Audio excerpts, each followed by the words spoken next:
In attending to a disclosure of abuse, the first thing is that you've got to reassure the child that it is not their fault. One should believe the child. Another point is that oftentimes children come forward only as adults to disclose abuse. Because remember, when they come to disclose an act of abuse, firstly, the child is looking for whether they are going to be believed, and secondly, if they are believed, whether any action is going to be taken against the perpetrator of the abuse. If the child is unable to feel comfortable and reassured that they are going to be believed and action is going to take place, then that child is not going to be inclined towards disclosing anything further. So the first point is to believe the child. And in conducting an interview, one should find a suitable, comfortable place where the child would be at ease to disclose whatever is on their mind. Be supportive of the child. Never ask why questions. By asking why questions, it is an indicator that you are having the child reflect on maybe there was something that he or she had done wrong. And we need to stay away from those kind of scenarios of shifting blame or making the child become reflective on any role that they may have participated in the act of abuse. Remember to remain calm and caring. One's facial expressions, one's body language should be indicative of the fact that we believe the child, rather than depicting expressions of horror and shock and disbelief. One should maintain a proper composure and demeanor with open body language, and this will in turn be absorbed by that child, who would accordingly feel more comfortable to disclose even further. Sit near the child to put the child at ease, but avoid touching the child, especially without permission. When interviewing a child who is complaining of an act of abuse, one should avoid asking leading questions. Leading questions would be suggestive of the answer, where you possibly ask the child, did it not happen in this particular way?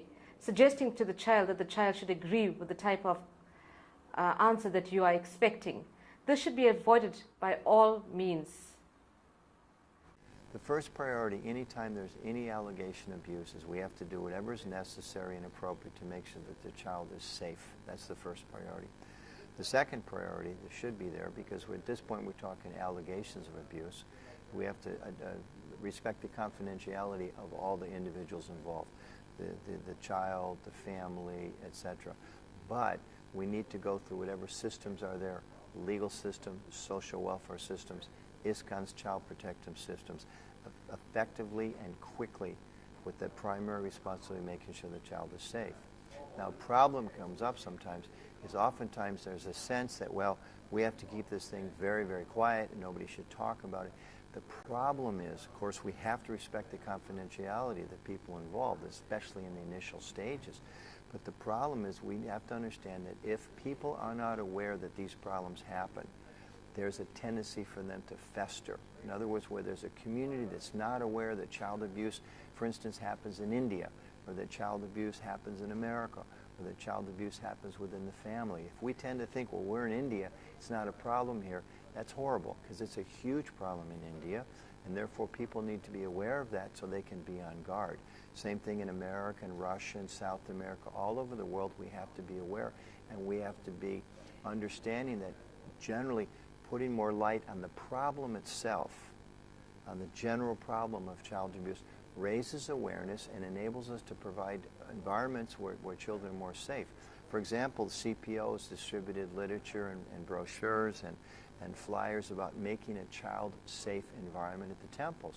If we're hesitant to put that on our bulletin boards because we don't want to talk about child abuse, that's completely erroneous logic, because we need to make sure that our congregations and our members are aware. We know these problems sometimes happen, because that way we can protect ourselves and we can protect our kids.